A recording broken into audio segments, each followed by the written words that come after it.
भारतीय संघाने अंतिम सामन्यामध्ये पाकिस्तानवर 5 विकेट्सनं दणदणीत विजय मिळवलेला आहे. तिलक वर्मा भारताच्या विजयाचा हिरो ठरलाय. रिंकू सिंगने अखेरच्या चेंडूवर विजयी चौकार लगावत भारताचा विजय पक्का केला. तर विजयासह सगळ्यात मोठी गोष्ट म्हणजे सूर्यकुमार यादवच्या नेतृत्वाखालील भारतीय संघाने आशिया चषक स्पर्धेत एकही सामना न गमावता ही स्पर्धा जिंकलेली आहे. भारताने आशिया चषकामध्ये पाकिस्तानचा 3 वेळा पराभव करत हॅट्रिक नोंदवली आहे. भारतीय संघाने अंतिम सामन्यामध्ये पाकिस्तानवर 5 विकेट्सनं दणदणीत विजय मिळवत 9व्यांदा आशिया चषक जिंकलाय. यानंतर पंतप्रधान नरेंद्र मोदी यांनी भारतीय संघाचं आगळंवेगळं आंदोलन केलेलं आहे, अभिनंदन केलेलं आहे. ऑपरेशन सिंदूरचा उल्लेख करत पंतप्रधान मोदींनी पाकिस्तानला जोरदार टोला लगावलाय.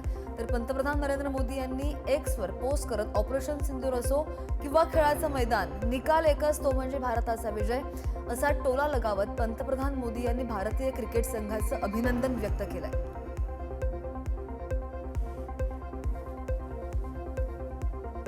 आशिया कप फायनलमध्ये भारताने पाकिस्तानवर दणदणीत विजय मिळवलेला आहे. पाकिस्तानला सलग 3ऱ्यांदा हरवत भारताचा ऐतिहासिक पराक्रम भारताने गाजवलाय आणि यावेळी नागपूरमध्ये तिरंगा फडकावत भारताच्या विजयाचा जल्लोष साजरा करण्यात आला. रविवारी सुट्टीचा दिवस असल्यामुळे सामना पाहण्यासाठी चाहत्यांमध्ये प्रचंड उत्साहाचं वातावरण होतं आणि भारताच्या या शानदार विजयाचा जल्लोष नागपूरमध्ये सुद्धा मोठ्या थाटामाटात साजरा करण्यात आला. नागपूरमधील धरमपेठ परिसरामधील लक्ष्मी भवन चौकामध्ये युवकांनी तिरंगा लहरवत भारत माता की जय आणि वंदे मातरमच्या गजरात आनंदोत्सव साजरा केला. शहरामधील अनेक भागांमध्ये सुद्धा फटाके फोडून आणि मिठाई वाटून क्रिकेट प्रेमींनी आनंद व्यक्त केला. गॅसधारकांच्या सोयीसाठी पेट्रोलियम आणि नैसर्गिक वायू मंत्रालयानं विविध पोर्टेबिलिटी योजनांवर काम सुरू केलंय. एलपीजी इंटरऑपरेटेबिलिटी फ्रेमवर्क नावाच्या या नवीन प्रणालीमुळे ग्राहकांना त्यांचा गॅस पुरवठादार बदलण्याची सुविधा मिळणार आहे आणि ही पद्धत दूरसंचार क्षेत्रामधील मोबाईल नंबर पोर्टेबिलिटी सारखीच असणार आहे. भविष्यामध्ये इंडियन गॅस वापरणारे कुटुंब आपलं कनेक्शन न बदलता भारत गॅस किंवा HP गॅसची सेवा सुद्धा घेऊ शकतील आणि या प्रस्तावावर आता नागरिकांकडून सूचना मागवलेल्या आहेत. अंतिम नियम तयार झाल्यानंतर ही योजना लागू होण्याची शक्यता.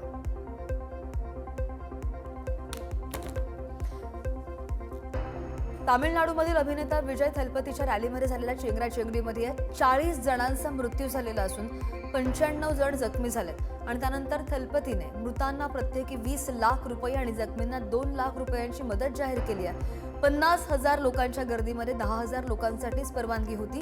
विजय रॅलीला उशिरा पोहोचला आणि त्यामुळे गर्दी वाढली. दुर्घटना झाली आणि त्यानंतर विजय जखमींची भेट न घेता चेन्नईला रवाना झाला आणि या प्रकरणी TVKच्या नेत्यांविरोधात FIR दाखल करण्यात आला असून गृह मंत्रालयानं राज्य सरकारकडून अहवाल सुद्धा मागवलेला आहे. दुर्घटनेनंतर अभिनेता विजय आणि त्यांच्या TVK पक्षाने मद्रास हायकोर्टामध्ये स्वतंत्र चौकशीसाठी अर्ज केलाय. या दुर्घटनेमागे मोठं षडयंत्र असल्याचा दावा त्यांनी केलेला आहे. रॅली दरम्यान समाजकंटकांनी दगडफेक केली आणि पोलिसांनी लाठीचार्ज केल्यामुळे चेंगराचेंगरी झाली असा आरोप TVK पक्षाने केलाय. तसंच निवृत्त न्यायाधीशांनी चौकशी करावी अशी सुद्धा मागणी त्यांनी केली आहे. सरकारकडून या अर्जावर पुढची कारवाई होईल अशी अपेक्षा आहे.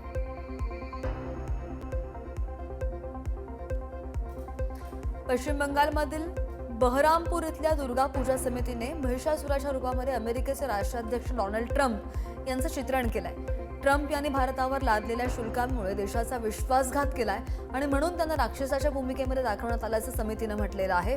बहरामपूरचे महापौर नारायण गौपाल यांनी या पुतळ्याचं अनावरण केलेलं असून ट्रम्प यांनी भारतावर टॅरिफ लादला आणि त्यामुळे भारतीय उत्पादनांची अमेरिकन बाजारपेठेमध्ये मागणी वाढली.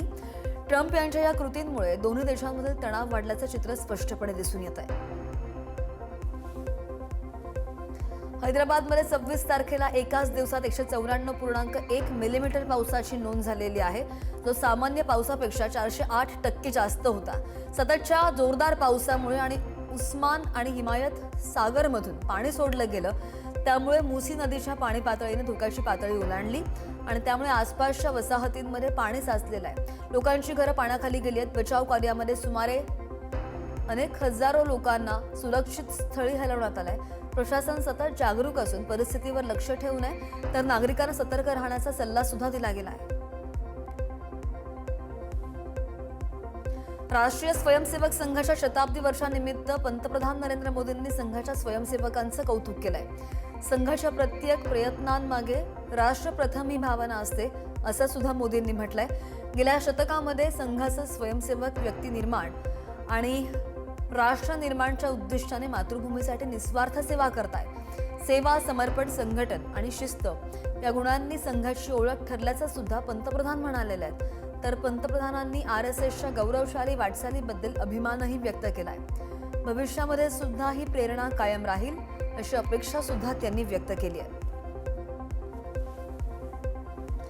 छत्तीसगडमधील ओडिशा सीमेवरील कांकेर धमतरी येथील जवानांनी 3 माओवाद्यांना ठार मारलंय. जवानांनी घटनास्थळावरून 1 महिला आणि 2 पुरुष नक्षलवाद्यांचे मृतदेह ताब्यात घेतलेले आहेत. तर ठार झालेल्या नक्षलवाद्यांमध्ये 8 लाख रुपयांचं बक्षीस असलेले सीता नदी एरिया कमिटीचे कमांडर श्रवण आणि 5 लाख रुपयांचं बक्षीस असलेले नागरी एरिया कमिटीचे डेप्युटी कमांडर राजेश यांचा मृत्यू झाल्याची माहिती आहे. या कारवाई दरम्यान एक SLR 303 आणि एक 12 बोल्टची बंदूक जप्त करण्यात आली आहे. जम्मू आणि काश्मीरमधील कुपवाडा जिल्ह्यामधील केरन सेक्टरमध्ये सैन्यानं 2 दहशतवाद्यांना कंठस्नान घातल्याची माहिती. हे दहशतवादी नियंत्रण रेषेवरून घुसखोरी करण्याचा प्रयत्न करत होते. तर सीमेपलीकडून गोळीबाराच्या धोक्यामुळे लोकांना बाहेर काढण्याचं काम सुरू आहे. मारल्या गेलेल्या दहशतवाद्यांची ओळख आणि त्यांचे संबंध अद्यापही जाहीर झालेले नाहीत. दरम्यान गेल्या 8 दिवसांमध्ये लष्कर आणि दहशतवाद्यांमध्ये झालेली ही दुसरी चकमक आहे. आणि यापूर्वी 20 सप्टेंबर रोजी जम्मू काश्मीरमधील उधमपूरमध्ये सुद्धा दहशतवाद्यांची चकमक झालेली होती. केंद्रीय गृहमंत्री अमित शहा यांनी मार्च 2026 पर्यंत देशाला नक्षलवाद मुक्त करण्याची घोषणा केली आहे. त्यांनी जोर देऊन सांगितलंय की नक्षलवादाचा मुकाबला केवळ सुरक्षा यंत्रणांच्या बळावर नाही तर वैचारिक आणि सामाजिक स्तरावर सुद्धा करण्याची गरज आहे. तर गृहमंत्री अमित शहा यांनी नवी दिल्ली इथं नक्षलमुक्त भारत मोदींच्या नेतृत्वाखालील रेड टेररचा अंत या कार्यक्रमाच्या समारोपीय सत्रामध्ये हे मत व्यक्त केलंय. पंतप्रधान मोदींनी पदभार स्वीकारला तेव्हा देशासमोर 3 मोठे अंतर्गत सुरक्षा संकट होती आणि जम्मू काश्मीर, ईशान्य भारत आणि डाव्या विचारसरणीच्या अतिरेक्यांनी प्रभावित क्षेत्र असं शहा यांनी म्हटलंय. दुसऱ्या दिवशी मेघालय इथं हनीमूनला गेलेले असताना पतीची हत्या केली होती आणि या प्रकरणामधील आरोपी सोनम रघुवंशीचा पुतळा जाळण्यास उच्च न्यायालयानं मनाई केली आहे. मध्य प्रदेश उच्च न्यायालयानं इंदोरमधील दसरा उत्सवाच्या वेळी सोनम रघुवंशीचे किंवा इतर कोणत्याही व्यक्तीचे पुतळे जाळले जाऊ नयेत याची काळजी घ्यावी असे निर्देश प्रशासनाला दिले. जरी याचिकाकर्त्यांची मुलगी एक फौजदारी गुन्ह्याच्या प्रकरणामध्ये आरोपी असेल आणि तिच्या विरुद्ध किंवा तिच्या कुटुंबियांविरुद्ध प्रतिवादींचा जो काही आक्षेप असेल तरी अशा प्रकारे पुतळा जाळण्यास परवानगी दिली जाऊ शकत नाही असं सुद्धा न्यायालयाने म्हटलं. बँक ऑफ इंडियासारख्या सार्वजनिक क्षेत्रांमधील मोठ्या बँकांना एका कर्मचाऱ्यानं गंडवल्याचं पाहायला मिळालं. या कर्मचाऱ्याने 16.10 कोटी रुपयांची रक्कम लुटून ती शेअर मार्केट, क्रिप्टोकरन्सी आणि इंटरनेट गेम्सवर उडवली. सदर बँक कर्मचाऱ्याला गुजरातमध्ये चालत्या ट्रेनमधून अटक केलेली आहे. तर हितेश सिंग असं या 32 वर्षीय आरोपीचं नाव आहे. अटक केल्यानंतर त्याला न्यायालयीन कोठडी सध्या सुनावण्यात आली आहे. सिंगला काही महिन्यांपूर्वी कामावर येण्याचं तो बंद झाला आणि तसंच खात्यांमधली तफावत जाणवली. त्याबद्दल अंतर्गत लेखापरीक्षणामध्ये चिंता व्यक्त झाली. सदर बँक घोटाळे उघडकीस आले आणि यानंतर बँक ऑफ इंडियाने केंद्रीय अन्वेषण विभागाला याची माहिती दिली. ऑगस्ट महिन्यामध्ये या संदर्भात तातडीने FIR दाखल करण्यात आला आणि त्यानंतर शोध मोहीम सुरू करून त्याला अटक सुद्धा झाली आहे. अमेरिकेमध्ये UNची महासभा सुरू असताना तिथं ब्रिक्स देशांची बैठक सुद्धा पार पडली आहे. भारताचे परराष्ट्र मंत्री S जयशंकर यांनी ब्रिक्स देशांनी जागतिक व्यापार व्यवस्थेवर येणाऱ्या दबावासाठी आणि आव्हानांसाठी ते तयार राहायला हवं असं सुद्धा म्हटलेलं आहे. तर सध्या संरक्षण वाद वाढतोय. टॅरिफ आणि इतर कर नसलेल्या अडथळ्यांमुळे व्यापारावर परिणाम होतोय असं सुद्धा ते म्हणाले. अशा सगळ्या परिस्थितीमध्ये ब्रिक्स देशांना बहुपक्षीय व्यापार व्यवस्थेचे रक्षण करणं खूप महत्त्वाचं असल्याचं त्यांचं मत आहे. जयशंकर यांनी हे विधान शुक्रवारी ब्रिक्स देशांच्या परराष्ट्र मंत्र्यांच्या बैठकीमध्ये केलंय.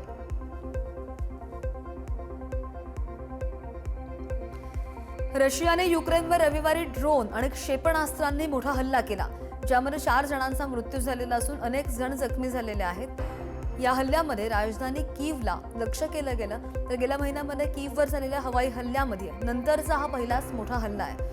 कीव शहर प्रशासनाने प्रमुख तैमूर यकाचेंको यांनी दिलेल्या माहितीनुसार शहरामधील निवासी भागांना लक्ष्य करून झालेल्या हल्ल्यात 10 जण जखमी झालेले आहेत, तर मृतांमध्ये 12 वर्षांच्या मुलीचा सुद्धा समावेश आहे. युक्रेनच्या हवाई दलाने राजधानीमध्ये 20हून अधिक ठिकाणी मोठं नुकसान झाल्याचंही म्हटलंय. अमेरिकेमधील नॉर्थ कॅरोलिना प्रांतामध्ये ब्रान्सविक काउंटीमध्ये एक मोठी गोळीबाराची घटना घडली आहे. एका संशयित व्यक्तीनं बोटीमधून येऊन एका रेस्टॉरंटवर अंदाधुंद गोळीबार केलेला आहे आणि या गोळीबारामध्ये किमान 3 लोकांचा दुर्दैवी मृत्यू झालाय. 8 जण गंभीर जखमी झाल्याची प्राथमिक माहिती. गोळीबार करण्यापूर्वी संशयितांची बोट जवळपास 1 तास पाण्यामध्ये थांबलेली होती आणि गोळीबार केल्यानंतर संशयित व्यक्ती आपल्या बोटीसह घटनास्थळावरून पळून गेला. पोलीस आता त्या बोटीचा आणि संशयिताचा शोध घेत आहेत. अधिकाऱ्यांनी अद्यापही या हल्ल्यामधून मृतांची ओळख जाहीर केलेली नाही.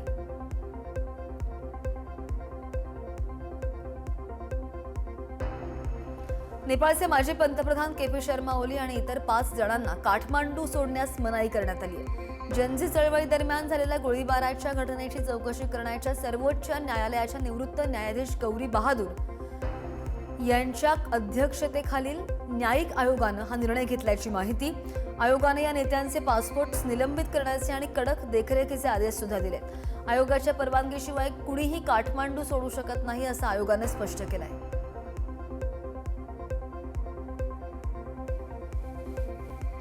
अर्जेंटिनामधील एका ड्रग्ज टोळीने 3 मुलींची निर्घृण हत्या केली आहे आणि संपूर्ण घटना इंस्टाग्रामवर लाईव्ह स्ट्रीम करण्यात आली. ही घटना 19 सप्टेंबर रोजी घडली आणि आता निदर्शनं सुरू झालेली आहेत. या हत्येपूर्वी टोळीमधील सदस्यांनी मुलींना बेदम मारहाण सुद्धा केलेली होती. त्यांची बोटं कापली, नखं उपटली आणि नंतर त्यांचा गळा आवळून त्यांची हत्या केली. पार्टीला उपस्थित राहण्याच्या बहाण्याने तिघींना व्हॅनमध्ये नेण्यात आलं आणि टोळीचे नियम मोडल्याबद्दल शिक्षा म्हणून त्यांची हत्या केली गेली. या घटनेनंतर सगळीकडे निदर्शनं सुरू आहेत.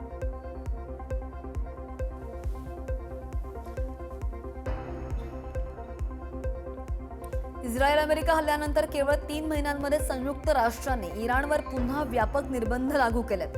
अणु आणि क्षेपणास्त्र कार्यक्रमांनंतर लक्ष केंद्रित करत ब्रिटन, फ्रान्स आणि जर्मनीच्या पुढाकाराने हे निर्बंध लागू झालेले आहेत.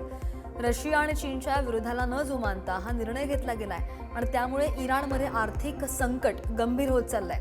चलन कोसळलं असून सोन्याची मागणी सुद्धा वाढलेली आहे. नागरिकांचे हाल सुरू आहेत. अमेरिकेने थेट चर्चा करण्याचं आवाहन केलं असलं तरी इराणचे अध्यक्ष पेझेशकियन यांनी प्रस्ताव नाकारलेला आहे.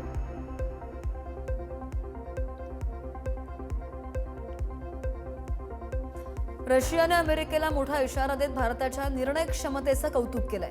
भारत कुणाकडून काय खरेदी करायचं हे ठरवण्यास पूर्णपणे सक्षम आहे आणि तो आपले निर्णय स्वाभिमानाने घेतो, असं विधान रशियाचे परराष्ट्र मंत्री सर्गेई लाव्हरोव्ह यांनी केलेलं आहे. भारताच्या तेल आयात धोरणाला रशियानं पाठिंबा दिलेला असून भारत अमेरिका व्यापार तणावाच्या पार्श्वभूमीवर रशियाने आपली भूमिका स्पष्ट केली आहे. लाव्हरोव्ह यांनी भारताच्या परराष्ट्र धोरणाचं कौतुक करत डिसेंबरमध्ये पुतीन यांच्या भारत दौऱ्याची पुष्टी सुद्धा केली आहे.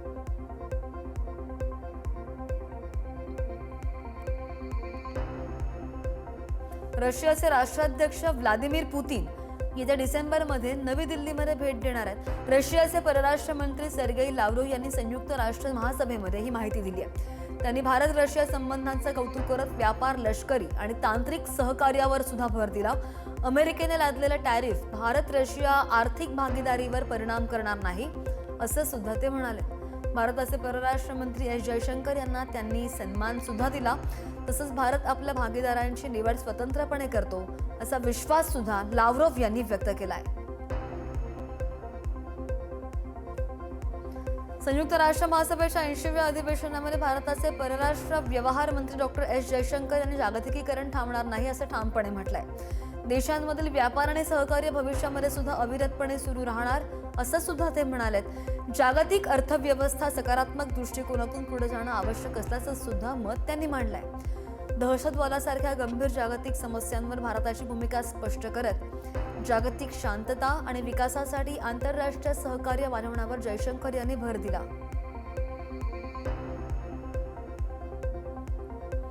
अर्जेंटिनामधील एका ड्रग्ज टोळीने 3 मुलींची निर्घृण हत्या केली आहे. संपूर्ण घटना इंस्टाग्रामवर लाईव्ह स्ट्रीम केली होती.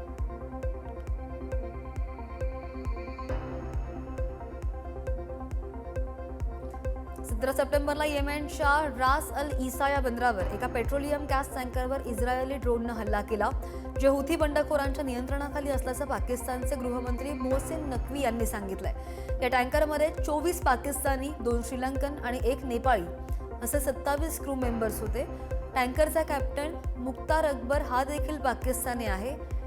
नक्वी यांनी अमेरिका सोशल मीडिया प्लॅटफॉर्म्स एक्सवर पोस्ट केलेली आहे आणि ही पोस्ट करून ड्रोन हल्ल्यामुळे टँकरवरील LPG टाकीचा स्फोट झाला आणि आग लावली असं म्हटलंय. कर्मचाऱ्यांनी तातडीने मदत केली आणि आग आटोक्यात आणल्याचंही सांगितलंय. तुर्कस्तानच्या पश्चिम भागामधील कुताह्या प्रांतामध्ये रविवारी 5.4 तीव्रतेचा भूकंप झाल्याची प्राथमिक माहिती. या भूकंपाचे धक्के इस्तंबूल, इजमीर आणि बर्सासह आसपासच्या शहरांमध्ये सुद्धा जाणवलेले आहेत. तुर्कस्तानच्या आपत्कालीन आणि आपत्ती व्यवस्थापन एजन्सीनं ही माहिती दिली आहे. भारतीय प्रमाण वेळेनुसार दुपारी 3:29 हा भूकंप झाला आणि याचं केंद्र कुताया येथील सीमाव जिल्ह्यामध्ये होतं. याची खोली 8.46 किलोमीटर इतकी होती, अशी ही माहिती.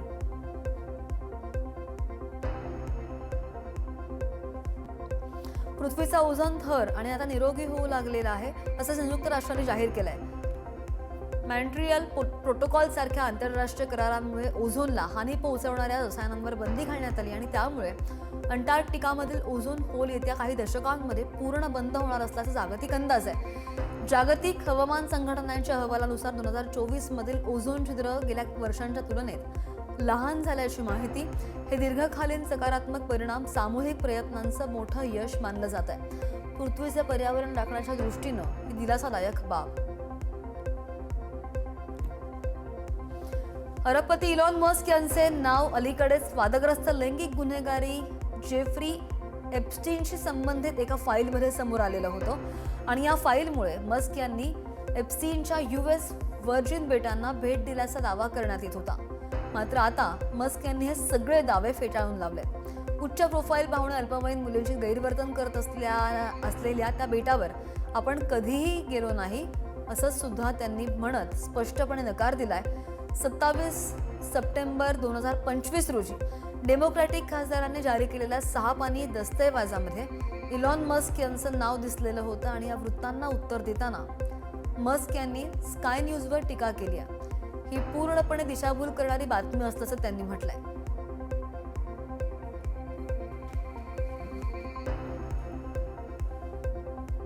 अमेरिकेचे वाणिज्य सचिव हॉवर्ड लुटनिक यांनी भारताला स्पष्ट संदेश दिलाय. अमेरिकेला वस्तू विकायच्या असतील तर ट्रम्प प्रशासनाच्या अटी मान्य कराव्या लागतील, असं सुद्धा ते म्हणाले.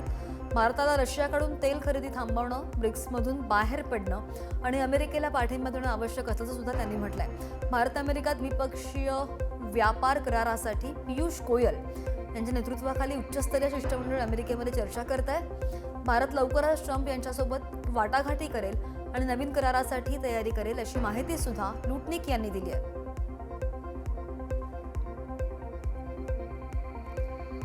अमेरिकेने H-1B व्हिसाचं शुल्क 6 लाखांहून वाढवून अधिक 88 लाखांपर्यंत नेलेलं आहे आणि ज्यामुळे अनेक कुशल कामगारांसाठी अमेरिकेत जाणं कठीण झालंय. याचा फायदा घेण्यासाठी कॅनडा आणि जर्मनी भारतासह जागतिक स्किल्ड व्यावसायिकांना आकर्षित करण्याच्या तयारीत आहेत. कॅनडाचे पंतप्रधान मार्क कार्नी यांनी स्किल्ड कामगारांसाठी स्थलांतर धोरण सुधारण्याचा इशारा दिला आहे. ब्रिटन हाय स्किल्ड लोकांसाठी व्हिसा शुल्क माफ करण्याच्या विचारामध्ये आहे आणि यामुळे भारतीय IT व्यावसायिकांवर मोठा परिणाम होणार असून कंपन्यांना आता पर्याय शोधावा लागेल.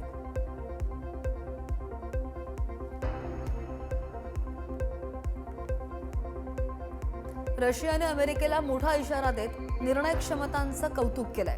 भारत कुणाकडून काय खरेदी करायचं हे ठरवण्यास पूर्णपणे सक्षम आहे आणि तो आपले निर्णय स्वाभिमानाने घेऊ शकतो, असं विधान रशियाचे परराष्ट्र मंत्री सर्गेई लाव्रोव्ह यांनी केलंय.